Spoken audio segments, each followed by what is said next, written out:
you will understand why they would say it is confusing. Who is texting me now? Which Dexter is that? Welcome into the live, Dexter. Thank you so much for stopping by. Irma and Miriam and the others. So, guys, you all are perfectly welcome to stay. You're perfectly welcome to listen to me as I stumble over the contents of the Bible. You are perfectly welcome to listen. I know a lot of you here, you don't like to hear anybody say anything controversial about the Bible. You have this fear, you have this innate fear that if somehow you question the contents of the Bible or you say something that is contrary to what is in the Bible, there is some kind of place with fire that is waiting for you, and there is somebody somewhere who is going to destroy you, who is going to cause a curse upon you, who is going to cause your children to die, and all of this. I understand where you're coming from with that. But please, don't come in my chat to tell me when I have a question or a concern or a confusion sometimes about what I'm reading in the Bible, that I'm going to go to that place and those things are going to happen to me. Kick rocks with that one. We ain't going there. Okay? Because if somebody gives you something and gives you a book and tells you, you need to read this book, and whatever is in this book is what you need to believe and it's what you need to follow, but you never spend time to read that book for yourself, I don't want to call you foolish, but your very own Bible would call you that. It would call you a fool. You got to read it and know what is in it before you start using it to convert, condemn, and criticize other people. Some of y'all only know 2 verses in the Bible. You only know 2 full chapters. Some of you only know 2 full chapters in the Bible. And you all are ready and waiting like a viper to strike on people, to tell people they need to read the Bible and they need to follow what's in the Bible. And you think you can follow what's in the Bible? Who you want to go unalive and take their land? Talk to me. Who you want to go unalive and take their land? Who you want to cry down curses on? Huh? Read it for yourself. And some of you are like contention and you like to argue. And I ain't in the argument. If you got something positive to contribute to the chat, you are welcome. Okay, Madama and Laurel and Kay and Terence.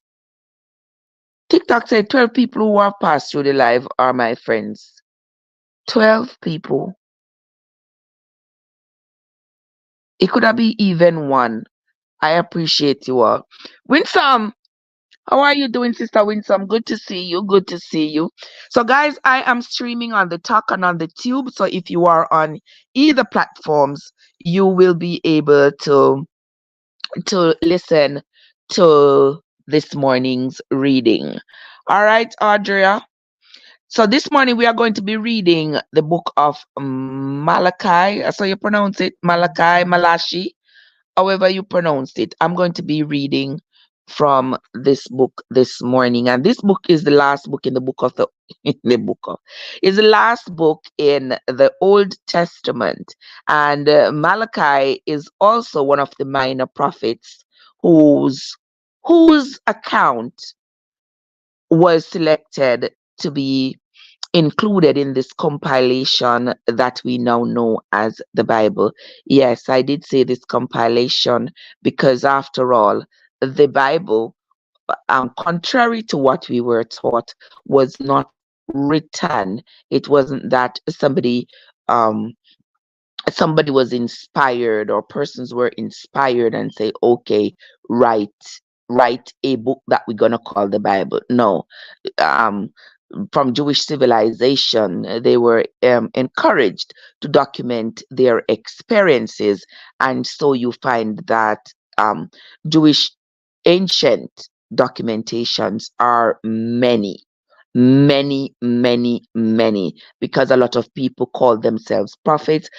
There were lots of seers and priests, and lots of people who decided that they were going to document their experiences. And later on, these documentations were sorted through, and some were chosen to be in this compilation that we now know as the Bible. And that is why sometimes people say, oh, why people left out some of the Bible? Because they want to confuse us. I wouldn't want to see any more of what they left out. I don't think they left out anything to confuse us. I think some things had to be left out because, after all, it's a compilation. If you're going to start compiling a book, say, on other books that have been written about what historic event now? Let's say the civil rights movement. There are lots of books about the civil rights movement, lots of people who wrote about their experiences. So if you are going to compile writings from that era, you are going to read a lot of these documentations, and some of them you're going to leave out for one reason or the other. You might leave out some of them because it is repetitive, just like in the Bible. You might find that the writings of Nathan and the writings of Ezra might be similar because they lived in the same period, they served in the same time, and the king who was king at the time was the same king. So you're going to find that their documentation of that time are going to be the same because they worked closely together. So you might say, okay, that's why they put in the writings of Ezra, but they did not put in the writings of Nathan. And that's understandable. So we'd have to go back now to go find the writings of Nathan to read it. I'm sure they could not possibly put the writings of every single person, every single Jewish person at that time. Couldn't possible. Or else you and I wouldn't be able to lift up the Bible, no matter how finely printed it is. We wouldn't be able to. They would have to put it at one station, and everybody who wants to read something go flip a page and read it, because nobody would be able to carry it around. So that I don't fall for that, that they left out anything to confuse anybody. But anywho, Sister Winsome is here. The breadwinner is here.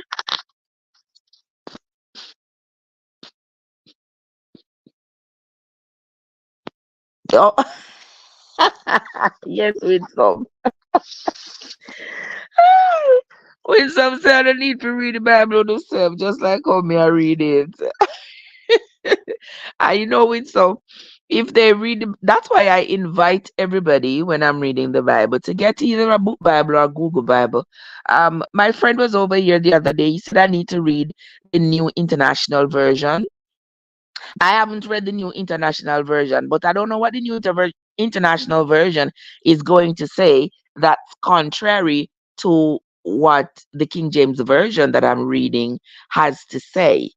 I mean, I'm not so much looking for controversy as much as I am looking for relevance, y- you know.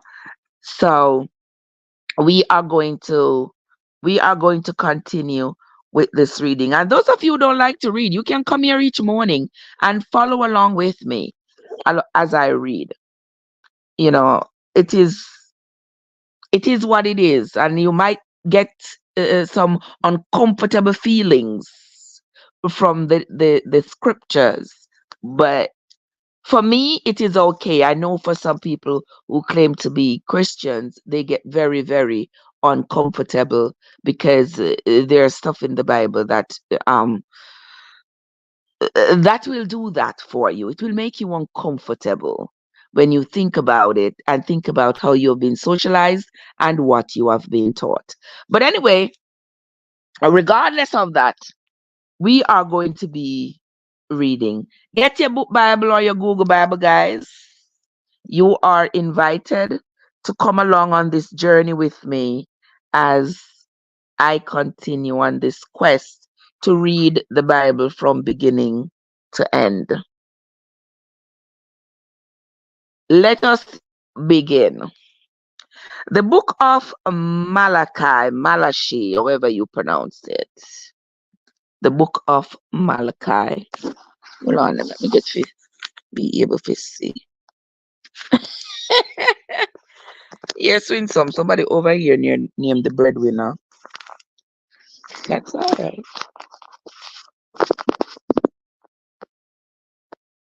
Okay. Man. The burden of the word of the Lord to Israel by Malachi. Okay, so this is going to be Malachi speaking um as he believed the Lord spoke to him. As he believed the Lord spoke to him. And Malachi was Jewish another Jewish prophet. Okay. Hold on, I need a little bit more light here. The burden of the word of the Lord to Israel by Malachi. I have loved you, saith the Lord. Yet ye say, wherein hast thou loved us? Was not Esau Jacob's brother? Said the Lord. Yet I loved Jacob. Guys, we talked about that yesterday, didn't we? We talked about that yesterday. Otis, good morning, Otis. What's up? What are you doing? Welcome into the live, Otis. Thank you so much for coming. Yesterday we talked about the Jacob and Esau debacle that's in the Bible. Remember, I was saying I didn't understand how this God is presented to us as a God who is honest and fair, and all these good things. Yet Jacob, who stole his brother's blessing, was the one who was blessed and given all this favor. And somebody in the chat was saying, well, there was nothing he could do because once his father had given him the blessing, he couldn't take it back, which is true. He couldn't take it back. So Jacob had to have had the blessing. But the thing is, the God of which we speak, who is able to give and to take and to change and to revive and all of that, I ask myself the question, how did he go along with this trickery? How did he go along with this thievery? And that's a legitimate question. Why would he end up blessing the thief? And it seems as though poor Esau was cursed after he was robbed. And I just don't get it. I really don't get it. I know there are lots of people with the same question, but them afraid for ask because them afraid to them go blaspheme or stuff. I will ask the questions because those things don't scare me. As those things are made up stuff to keep you a slave to something that you don't even know. Yeah, and nobody going to keep me a slave, neither mentally nor physically. Yeah. So I always have that question. Jacob robbed Esau, and so therefore Jacob got the blessing from his father. But the Holy One, the God whom they serve, who is capable of changing and rescinding, was not interested in rescinding that blessing from the thief to the rightful owner. And so Esau ended up having to move away, go live in, go create the country of Edom. And it seems as though even until long, long after his brother had robbed him, the hatred and animosity between the people of Edom and the children of Israel remained. I mean, who was enjoying that? That's my question. Who was benefiting or enjoying that animosity that remained between the children of Israel and the people of Edom, who were the descendants of Esau? We see even when we read the last book there, Zechariah, the people of Edom were, the gods still wanted to destroy them. Why? Because they had mocked the destruction of Israel. So for that, they deserved to be destroyed. Like, seriously?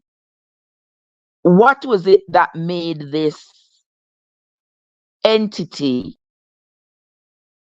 have such a penchant for destruction?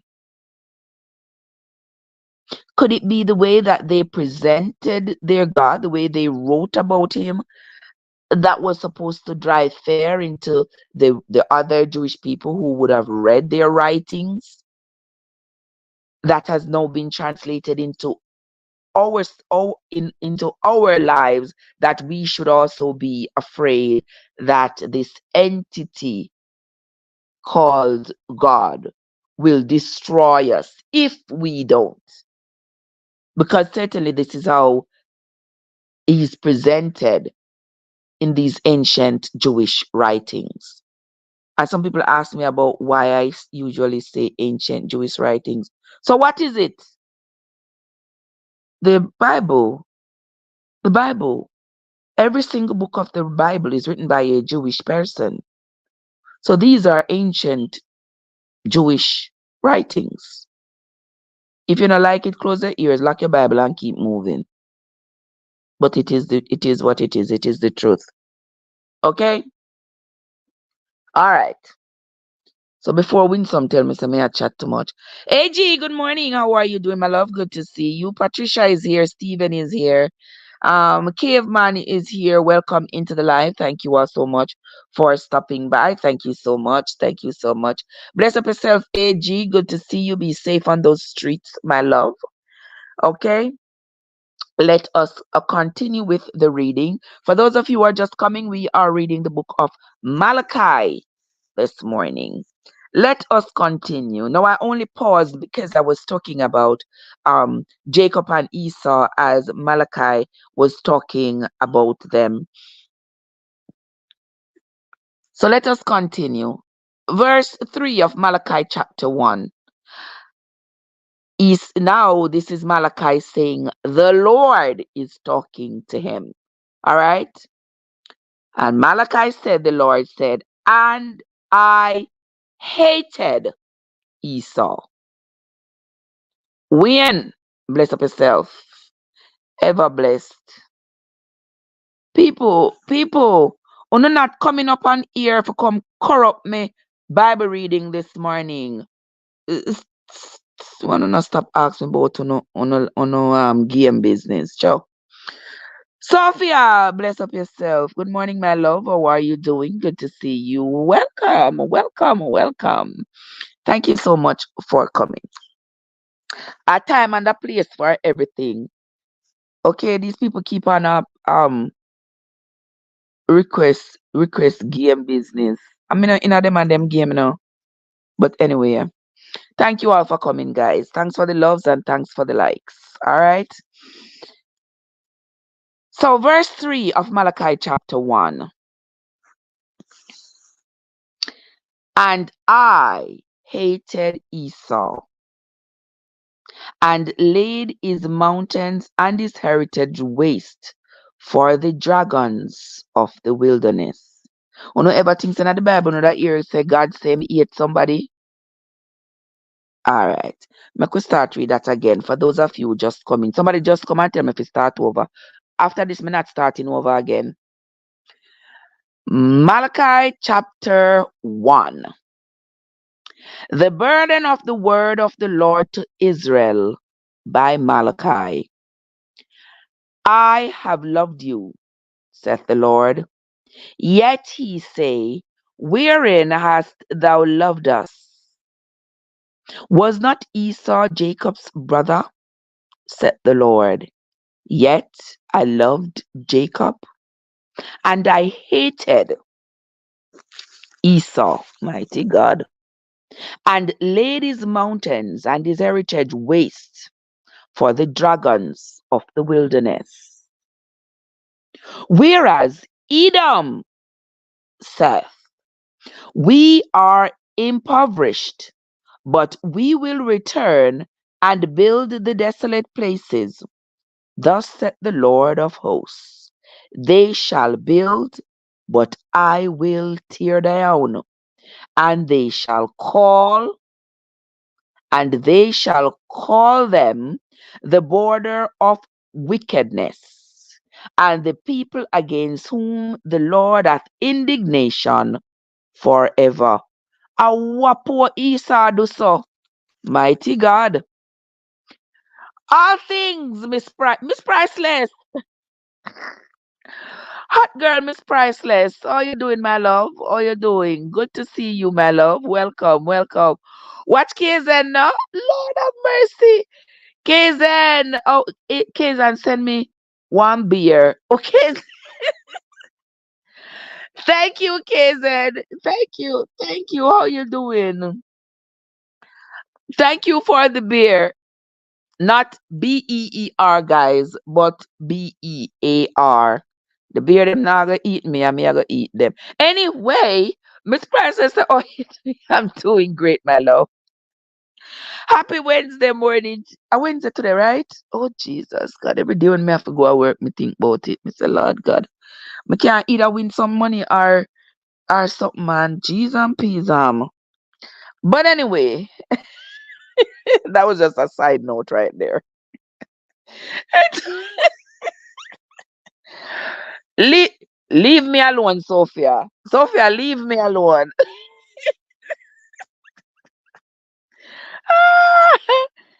All right. Bring all that you have into the storehouse, Kazen. If the others can tell you to bring all that you have into the storehouse, why can't I say it? Bring all that you have into my storehouse and don't be a give generously. Give generously. Y'all remember? Y'all remember Oliver and Claffy? Oh, beer tonight. Okay. Beer in the day and beer in the night. All right, Kazen. I'm not gonna be here tonight because I'm gonna be at work. Oh, guys, you all are too much for me right now. You all are too much. But we're gonna continue with the reading. We are going to continue with the reading of the Bible, as interesting as this Bible is. Sir. Winsome, welcome, Winsome. How are you doing? We are going to continue with the reading. All right. So according to Malachi, the Lord says he hated Esau and he will call Edom. Remember, Edom is the place where Esau went after his brother robbed him. After his brother Jacob robbed him, he went to the country of Edom. Now, according to Malachi, the Lord said, the border, the country of Edom, where Esau is, he hated Esau so much that even the border of wickedness shall be what they will call the country of Edom, and the people against whom the Lord has indignation forever. You know when somebody have indignation for you? When somebody ate up to the ground that you walk on? Yeah, this is how Malachi said God tell him. You notice I say it, how I say this? I say this is what Malachi say God has told him. Malachi says so. Me not say God say it, you know. I say Malachi say God tell him so. And we know how that is. Let's continue. Verse 5. And your eyes shall see, and he shall say, the Lord will be magnified from the border of Israel. A son honors his father, and a servant honors his master. If then I be a father, where is my honor? And if I be a master, where is my fare? You see, I'm telling you, all of these things are designed to get you fearful. He said, if I am your master, where is my fare? As in Fear.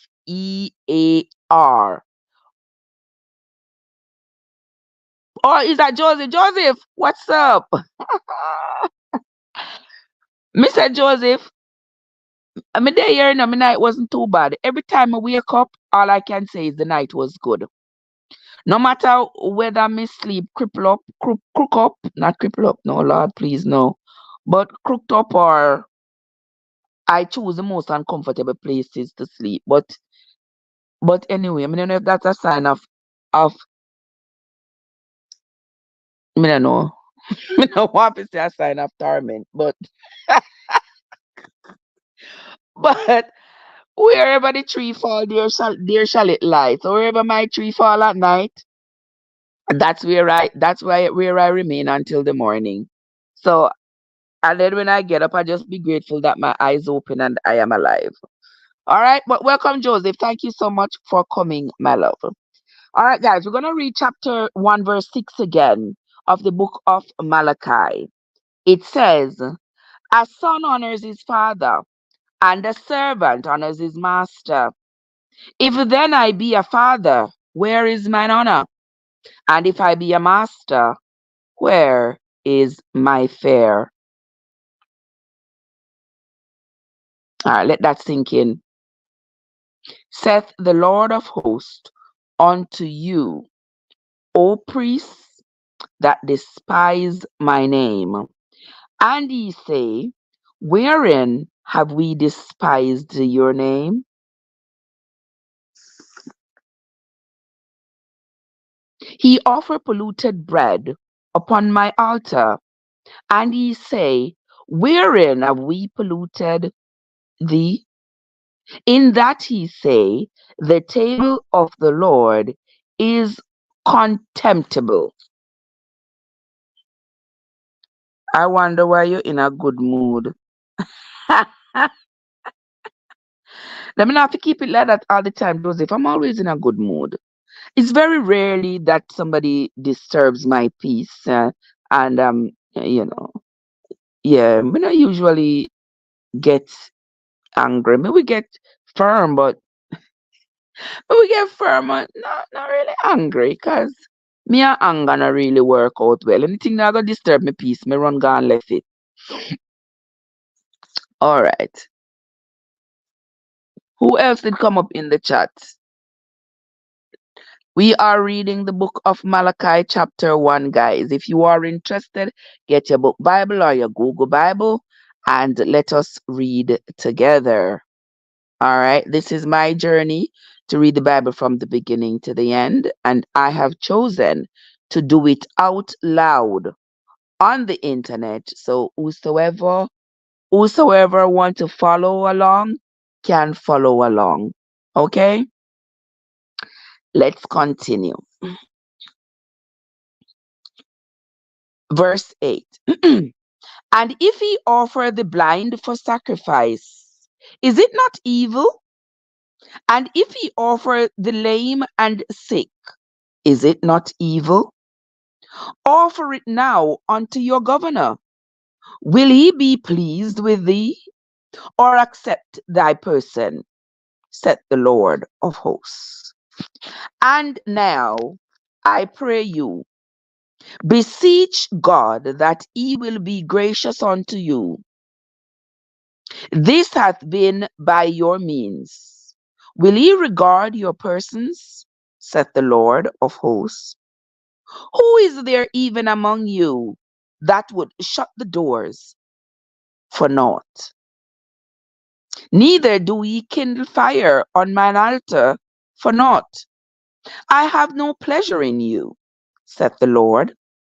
Neither will I accept an offering at your hand.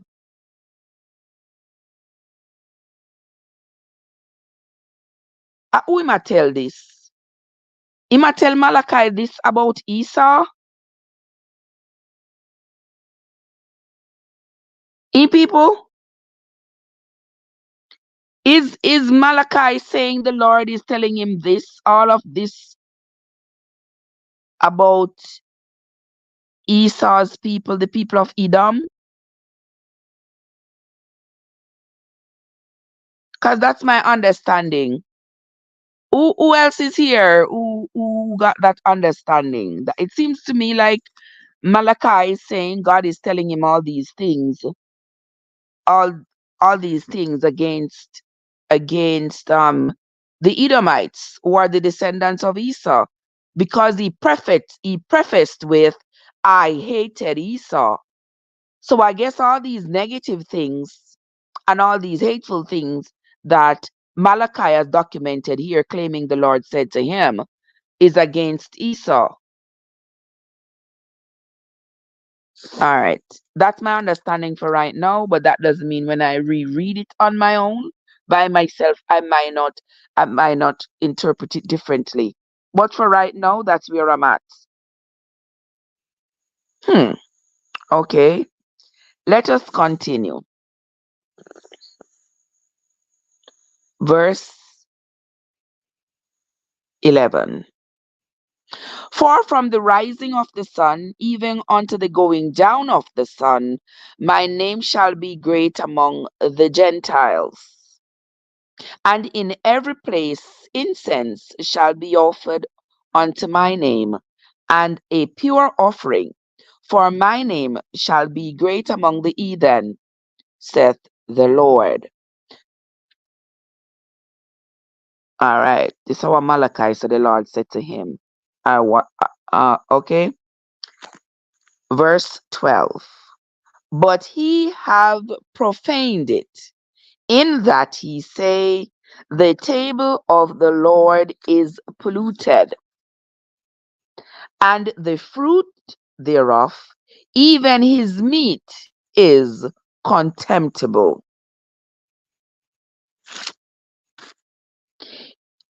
He said also, behold, what a weariness is it, and he have snuffed at it, said the Lord of hosts. And he brought that which was torn, and the lame, and the sick. Thus he brought an offering. Should I accept this of your hand? Said the Lord. But cursed be the deceiver, which hath in his flock a male, and voweth and sacrificeth unto the Lord a corrupt thing. For I am a great king, saith the Lord of hosts, and my name is dreadful among the heathen.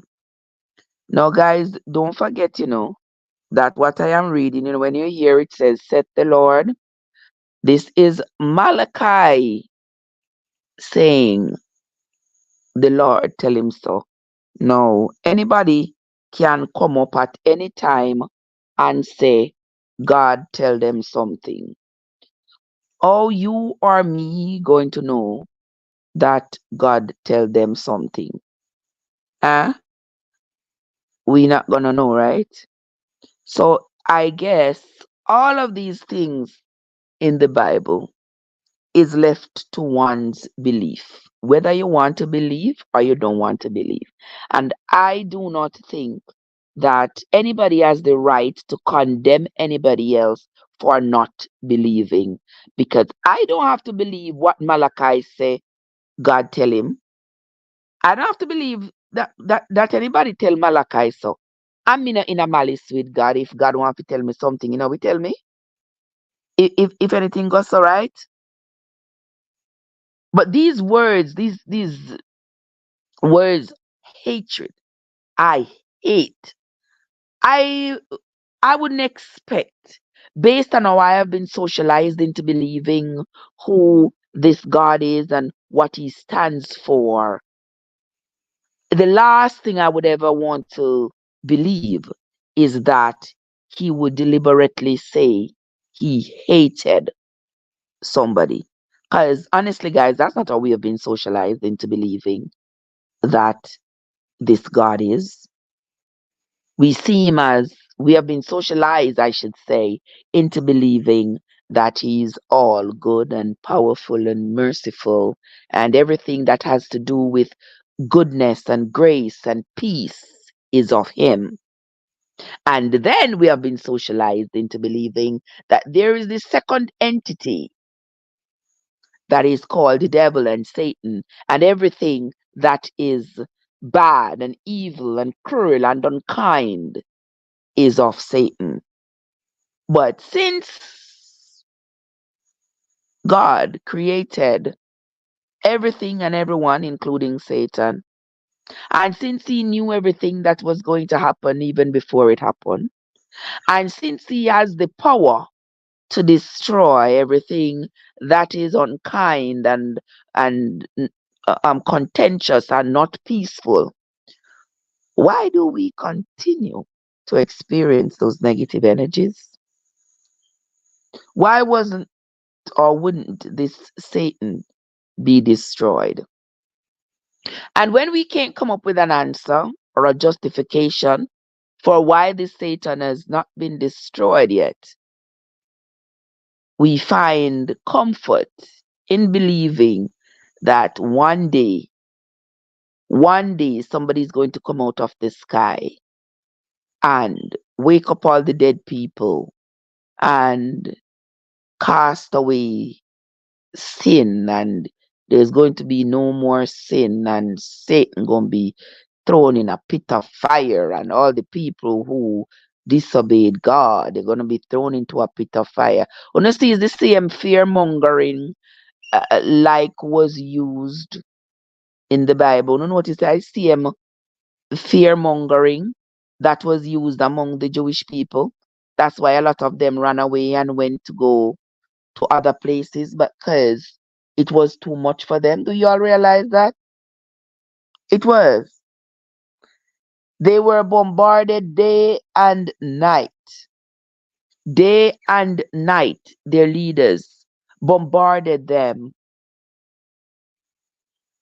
with fearful rhetorics, telling them, if you don't do this, if you ever dare go marry somebody who is not a descendant of Jacob, you will be destroyed.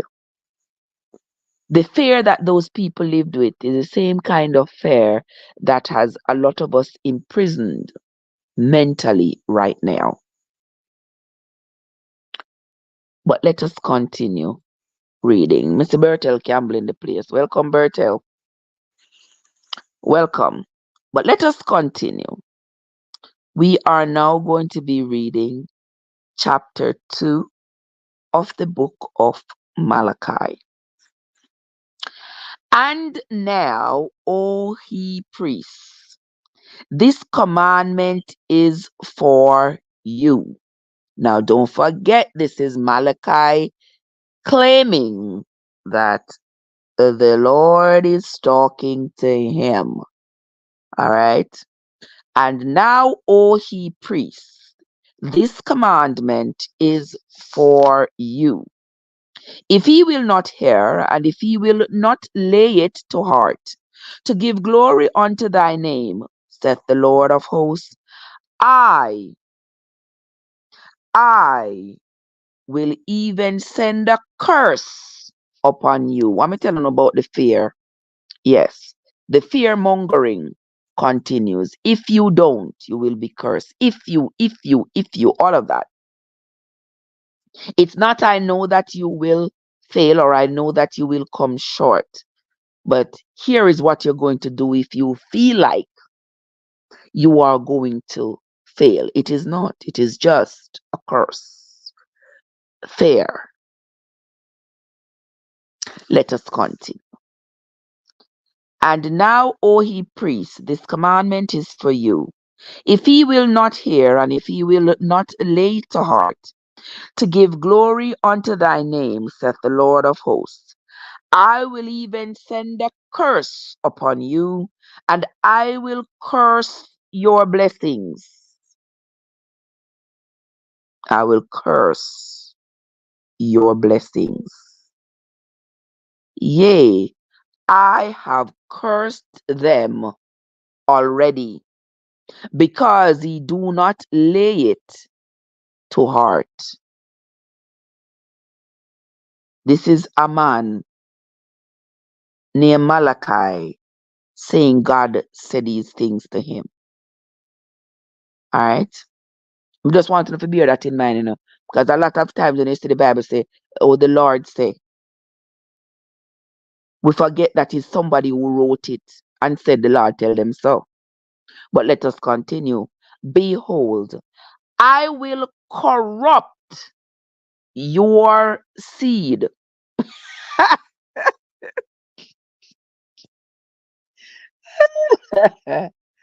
Hi guys, I don't take these things lightly, but laughter is my way of alleviating my anxiety. Behold, I will corrupt your seed and spread dung upon your faces. You don't know what is dung? Dung is doo-doo. Okay? So here Malachi say no, God, he must say tell him them something, Him say, God say, behold, I will corrupt your seed. I'm still him think him still a talk about the Edomites, the people of Esau, Esau's descendants, and spread dung upon your faces, even the dung of your solemn feasts, and one shall take you away with it. And ye shall know that I have sent this commandment unto you, that my covenant might be with Levi, saith the Lord of hosts.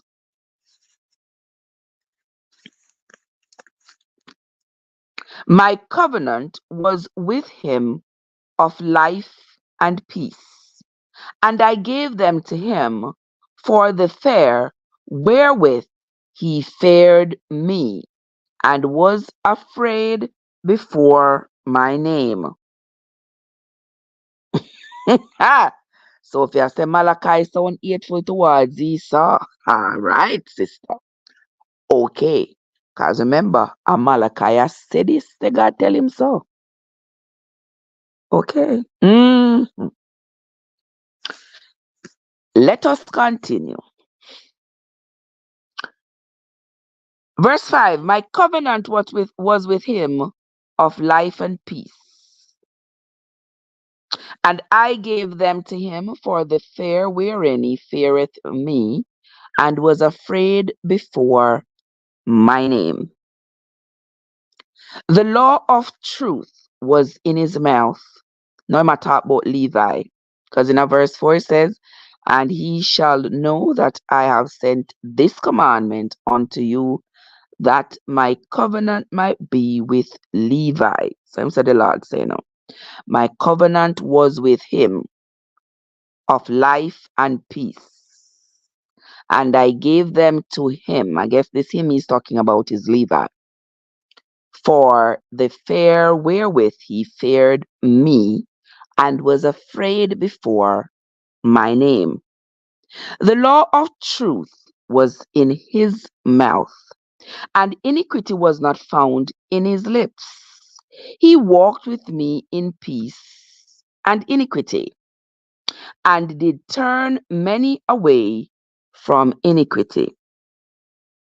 For the priest's lips should keep knowledge, and they should seek the law at his mouth. For he is the messenger of the Lord of hosts. But ye are departed out of the way. He have caused many to stumble at the law. He have corrupted the covenant of Levi, saith the Lord of hosts. Verse 9. Therefore have I also made you contemptible and base before all the people, according as ye have not kept my ways, but have been partial in the law. Have ye not all one Father? Hath not one God created us? Why do we deal treacherously every man against his brother, by profaning the covenant of our fathers? That's my question too. That's my question too, you know. Are we all not created by this one God?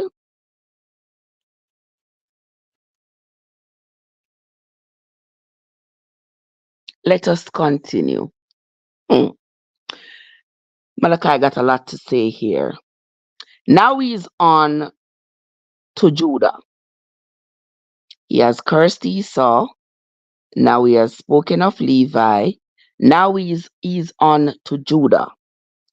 He says, I tell you, Paula, a great question. And even in the Bible, that question is being asked.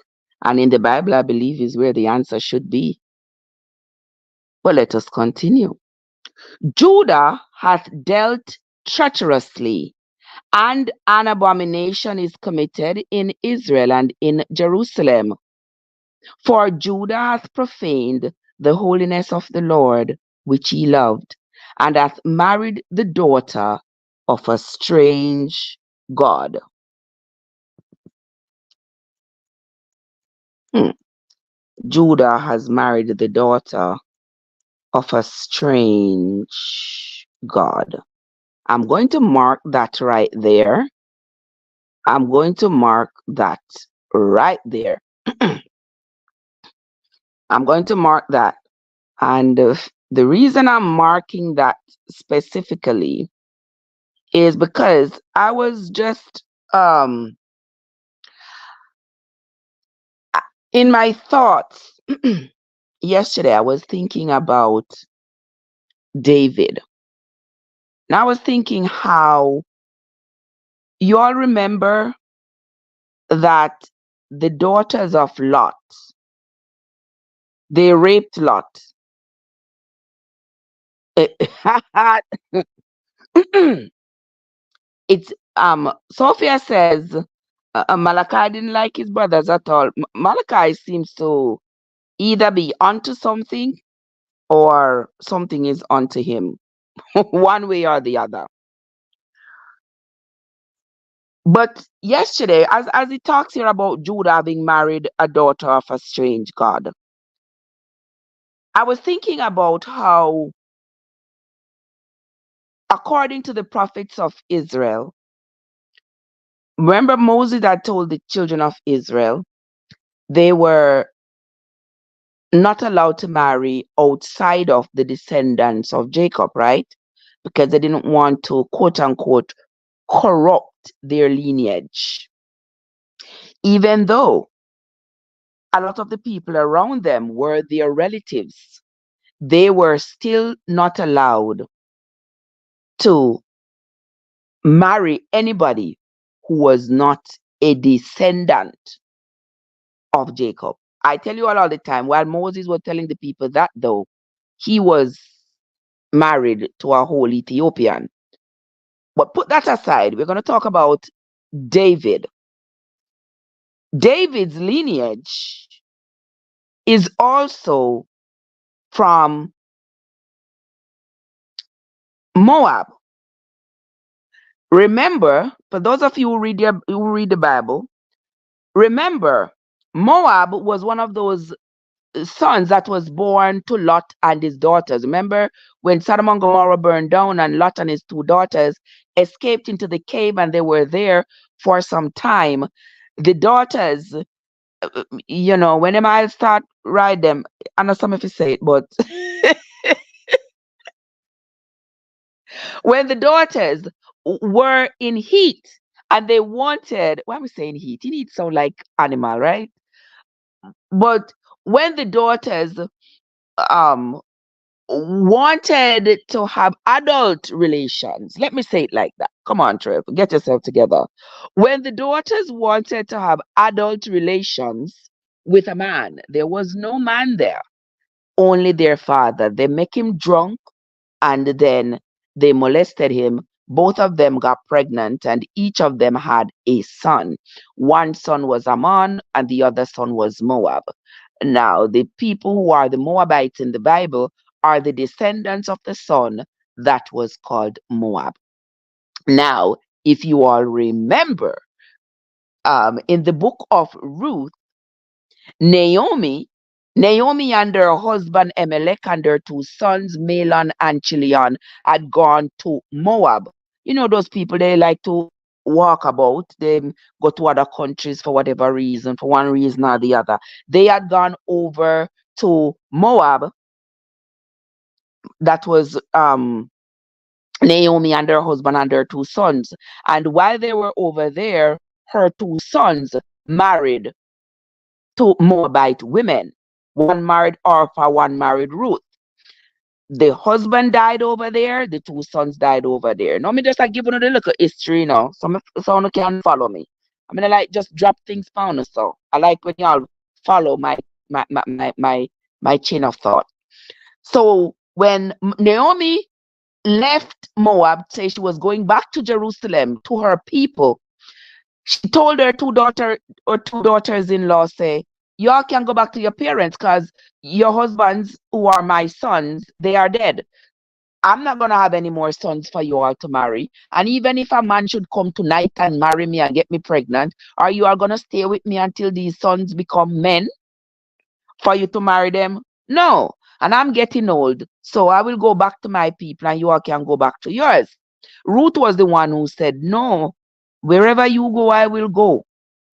Your people will be my people and your God will be my God. Remember, at that time, Ruth was not serving the God of Israel. That's not how she was raised. She was raised to worship the gods that they worship over there in Moab. Their God of stone, of statue, of stone, of wood, of dirt, of whatever it is that they did over there. Now, fast forward to Ruth marrying Boaz. Boaz Boaz was a Jew, but Ruth was a Moabite. And from that marriage between Ruth the Moabite and Boaz the Jewish man came David. Now remember, David, not immediate David, not immediately, because remember they were married, they got Obed, and Obed had Jesse, and Jesse had David. But David's lineage, if you want to say, it was corrupted, would have been corrupted right there from his great grandmother being Ruth, who was a Moabite. So when they say that the Judah hath profaned the holiness of the Lord which he loved, and hath married the daughter of a strange God. Remember, David's line is coming from the line of Judah because David's great, great, great, great grandfather was Pharez. Now, y'all remember that Pharez was the one of the children that was born to Tamar and Judah. And remember the story of Tamar and Judah? No, don't make me get into it this morning, but I'm going to, because I know say no remember, but me like to remind you know. Remember the story of Tamar and Judah? Now remember that Tamar was married. Tamar was married to Judah's son, and the son was wicked and he was slain by God. Then Tamar was given the second son, and he also was wicked, so he was slain. Now Judah had a third son, but he wasn't old enough to be married to anybody. So Judah told Tamar, go on back to your father, and when this son get old enough, I'm going to give him to you to marry. So Tamar went back to her father, and she waited and she waited and she waited and she waited. And the son became a big man, and Judah never kept his word. So when Tamar heard that Judah was going up to the mountains to go shear his sheep, she dressed up like a prostitute and sat out on the street because Judah loves skin. Judah, yeah. So she sat out there like a prostitute, buy skin, right? After he went into her, he told her he's going to pay her with a goat. She said, I don't trust you that you're going to send back the goat to give to me. So you give me your signet and your staff. That's the little thing they wear on the head and the staff. Let me keep these for you. When you send back the goat, whoever you send the goat with, I will give them back this cane and this signet to give to you. Okay? All exactly, Sophia, because by this time Tamar would have been an older woman by this time. But anyway, when the person came back with the goat and asked the people, where is the prostitute? Them said a prostitute not there here. We not have no prostitute here. The person couldn't find Tamar. Months went by and it was revealed that Tamar was pregnant. Them call up Judah and say, look, your daughter-in-law pregnant. She's not supposed to have no man unless you give her the last son. And she not married to the last son yet. So that means that she has sleep with somebody else. Judah say, Tamar forgets the one to death. Tamar take out the little cane and the little signet, and he said, and she told them, the person who is responsible for this pregnancy is the owner of the signet and the staff. When they looked at the signet and the staff, they realized that it belonged to Judah. And Judah, that's how he ordered the people no longer to stone Tamar. Tamar ended up having twins by him, and one of those twins was Pharez. And that Pharez ended up being the foreparent of David. So when you hear them say David from the tribe of Judah, that's where that come from. All right? So now you know. You can't say I me tell you so, because if me tell you so, in the Bible me read it. Okay, me not make up no story. All right? So let us continue. Let us continue. Verse 12 of chapter 2 of the book of Malachi. The Lord will cut off the man that doeth this. You hear the Lord will cut off the man who marry a daughter from a strange land, a daughter who worship a strange God. And this is Malachi saying, the Lord will cut off the man that does this, the master and the scholar, out of the tabernacles of Jacob, and him that offers an offering unto the Lord. And this have ye done again, covering the altar of the Lord with tears, with weeping, and with crying out, insomuch that he regards not the offering any more, or receiveth it with goodwill at his hand. Verse 14. Yet he say, wherefore? Because the Lord hath been witness between thee and the wife of thy youth, against whom thou hast dealt treacherously. Yet is she thy companion, and the wife of thy covenant. And did not he make one? Yet had he the residue of the Spirit. And wherefore one? That he might seek a godly seed. Therefore, take heed to your spirit, and let none deal treacherously against the wife of his youth. For the Lord, the God of Israel, said that he hates putting away. For one covereth violence with his garments, said the Lord of hosts. Therefore, take heed to your spirit, that he deal not treacherously. Verse 17. He have wearied the Lord with your words. Yet he say, wherein have we wearied him? When he say, every one that doeth evil is good in the sight of the Lord. Huh?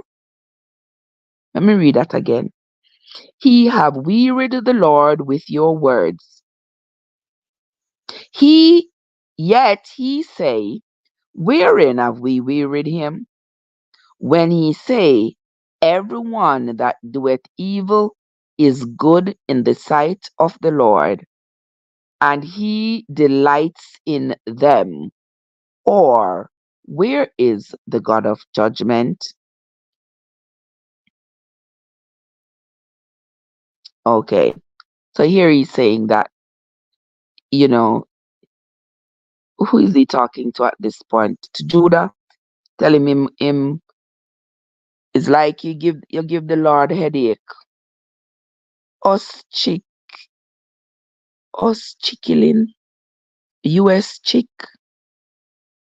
US chick Eileen. I don't know. I'm trying to, but welcome, US chick Eileen, welcome. So I guess here he's saying that Judah, is it Judah he's saying? Because now he's talking to Judah. He spoke of Esau, then he spoke of Levi. Now he's speaking of Judah. He says, you have wearied the Lord with your words. You have said that everyone that doeth evil is good in the sight of the Lord, and you have delight, and he has delight in them. Where is the God of judgment? But just so dismiss. All right, we're going to revisit this chapter here. I'm going to revisit this chapter when I am by myself and take my time to see if I can decipher what is going on here. But anyway, we are going to move right along into the last chapter. No, not the last one, but chapter 3 of the book of Malachi. And this morning we're reading all of the book of Malachi. Chapter 3, my friends. Behold, I will send my messenger, and he shall prepare the way before me. And the Lord whom ye seek shall suddenly come in his temple, even the messenger of the covenant, whom ye delight in. Behold, he shall come, said the Lord of hosts. But who may abide the day of his coming? And who shall stand when he appears? For he is like a refiner's fire, and like fuller's soap. And he shall sit as a refiner and purifier of silver. And he shall purify the sons of Levi, and purge them as gold and silver, that they may offer unto the Lord an offering in righteousness. Then shall the offering of Judah and Jerusalem be pleasant unto the Lord, as in the days of old, and as in former years.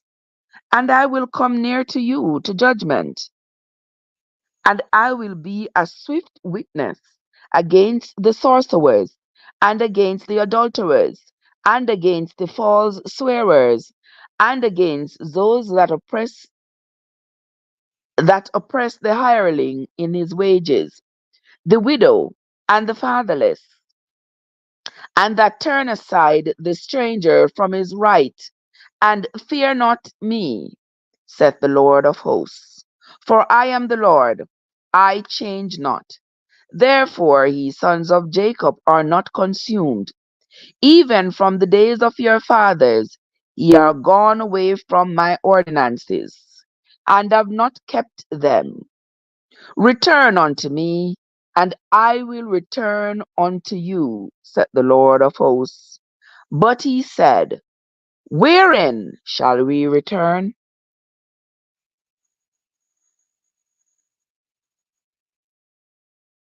Verse 8.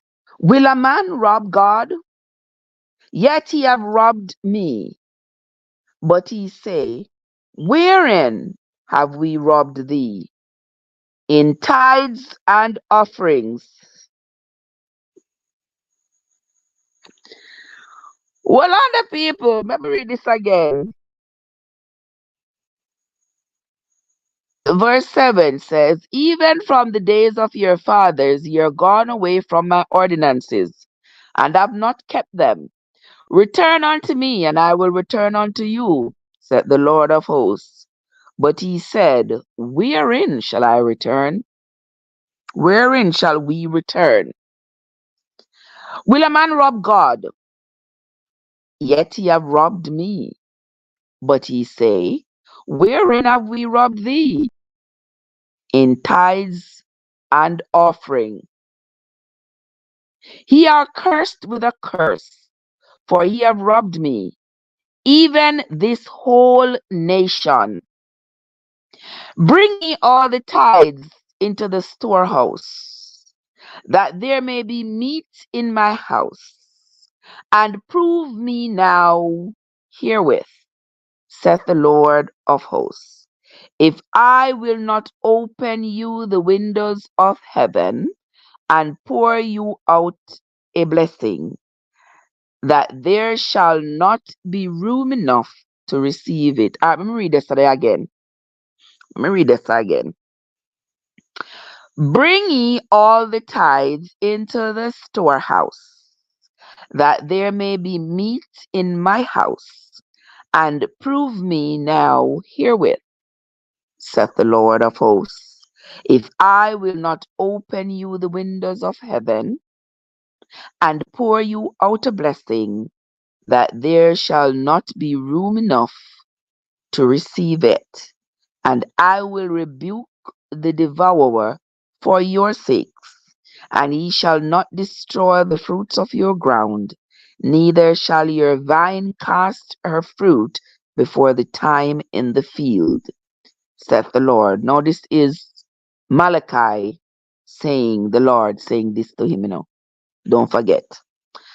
And all nations shall call you blessed, for he shall be a delightsome land, saith the Lord of hosts. Your words have been stout against me, saith the Lord. Yet he say, what have we spoken so much against you?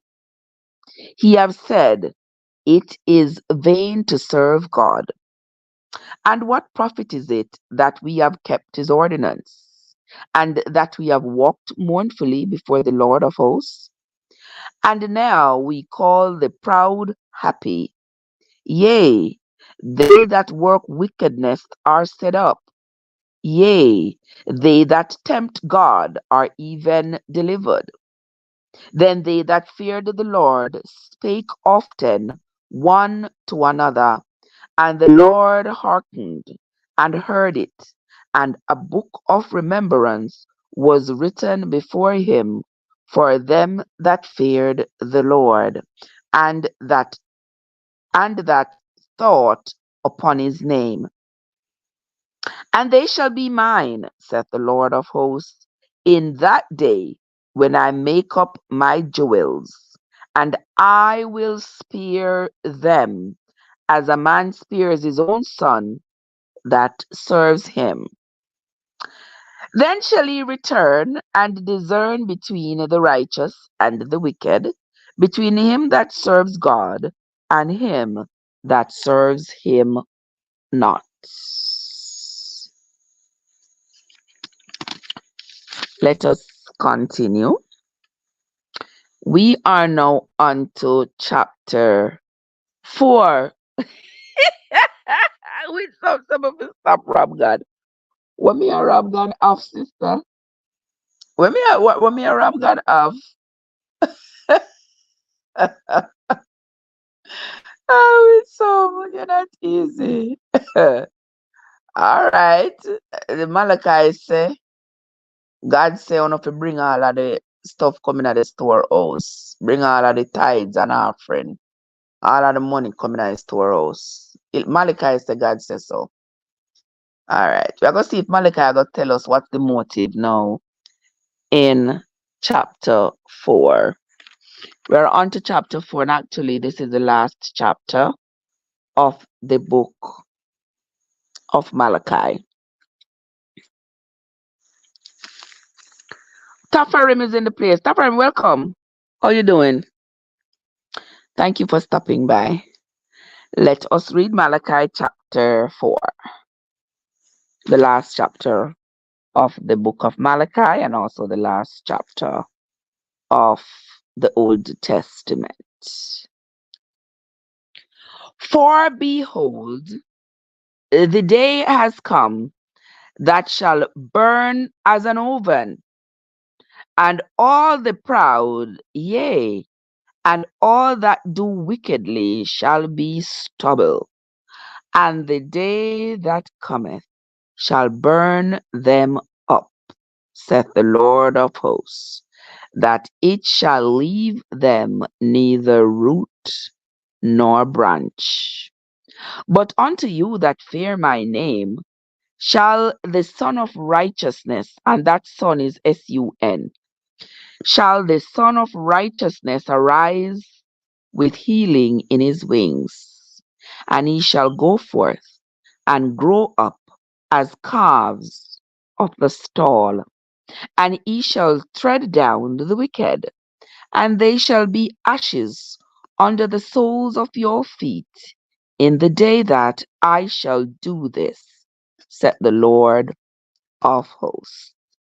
Remember ye the law of Moses my servant, which I commanded unto him in Horeb for all Israel, with the statutes and judgments.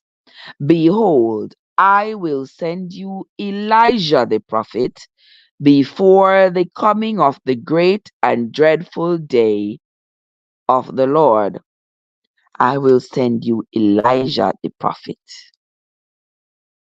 So, my question is, did Elijah live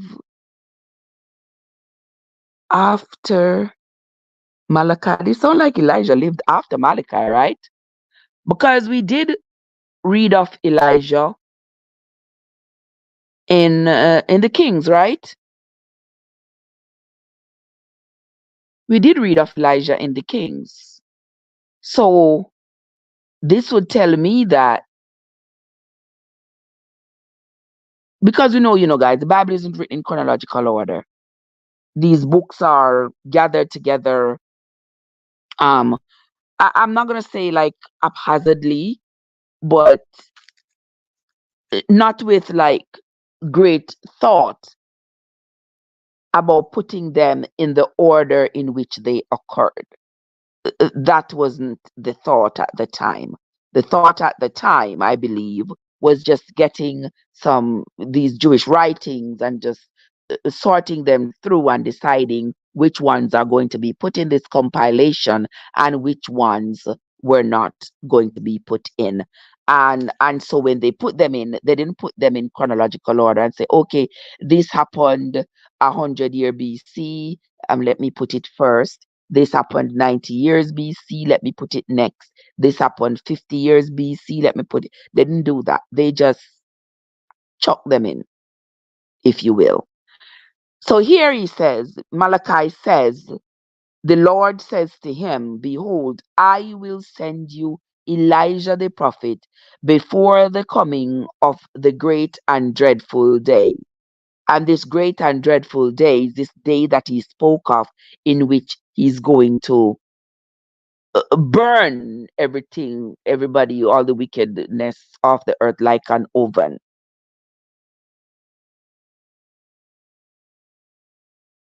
Let's read verse 5 again. Behold, I will send you Elijah the prophet before the coming of the great and dreadful day of the Lord. And he shall turn the heart of the fathers to the children, and the heart of the children to their fathers, lest I come and smite the earth with a curse. All right. So that is the end of the reading of the book of Malachi. The ending of Malachi there is rather interesting. I'm going to take a little bit of time and reread it, reread it on my own, and see if I can find some other parts of the scripture to justify or qualify what Malachi is saying here, because this is rather interesting. I am I'm not sure if Malachi was mentioned before in the Bible. He may have, but certainly I can't remember every single name or every single person who was mentioned in the Bible. But I'm sure when I sit down by myself to research it and go it over, I will be able to determine whether or not Malachi lived before Elijah, because we have already read about Elijah in the Kings. So that would mean that the book of Malachi should have been before the Kings, right? If it was supposed to be chronologically um, put together. But anyway, that is where we are going to end the reading this morning. I want to say thanks to everybody who came into the live. I sincerely appreciate you all. Those of you who contributed in the chat, Paula said, very interesting. I tell you, very interesting, my love. Winsome, AG, Joseph, Card. I see Deanie here, bless up herself. Lots of people came into the chat. I know a lot of people didn't say anything, but they listened. We currently have like 11 people still on the talk here. I want to say thanks to all of you who came in. Those of you with my friend Kazan, Kazan here, and Sophia and Paula, and I think Caveman was here, and Otis and others. Thank you all so much for having stopped by. The journey continues, my friend. The journey continues. Tomorrow morning, we are not going to be reading the Bible tomorrow morning because, I'm working tonight. So tomorrow morning when I get off work, 8 o'clock, I'm not in the mood for reading the Bible. I'm tired. So, so we will resume the reading of the Bible on Saturday morning. On Saturday morning, we will start the reading of the New Testaments. So tell your friend and your friend and your friends and your friends to come out. Saturday morning, we're going to start the reading of the New Testaments.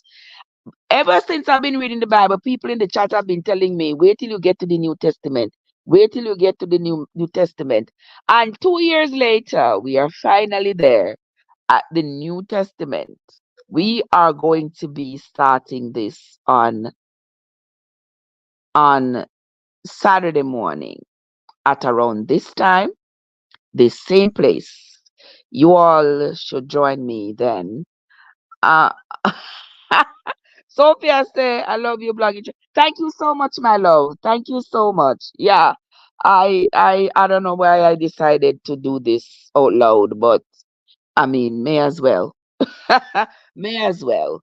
If I'm going to be sitting here and reading it by myself, may as well share it with everybody else. All right.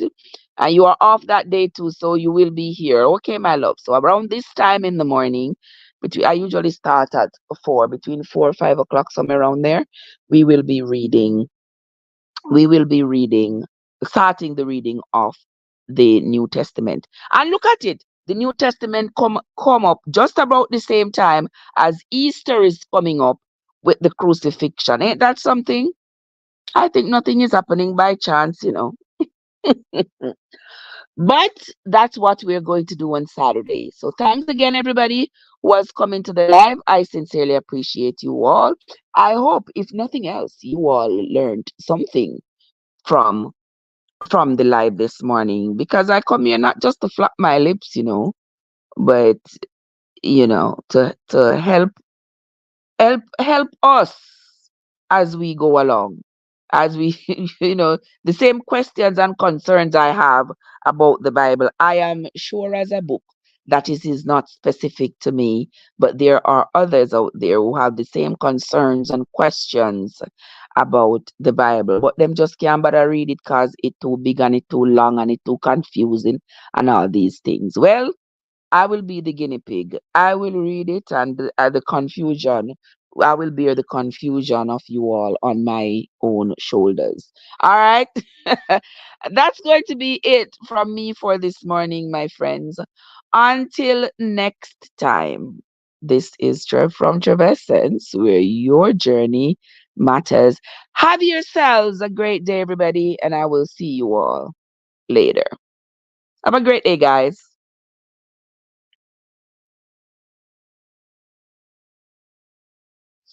Winsome, we will talk later. All right. I'm gonna hit the streets right now. See you all later.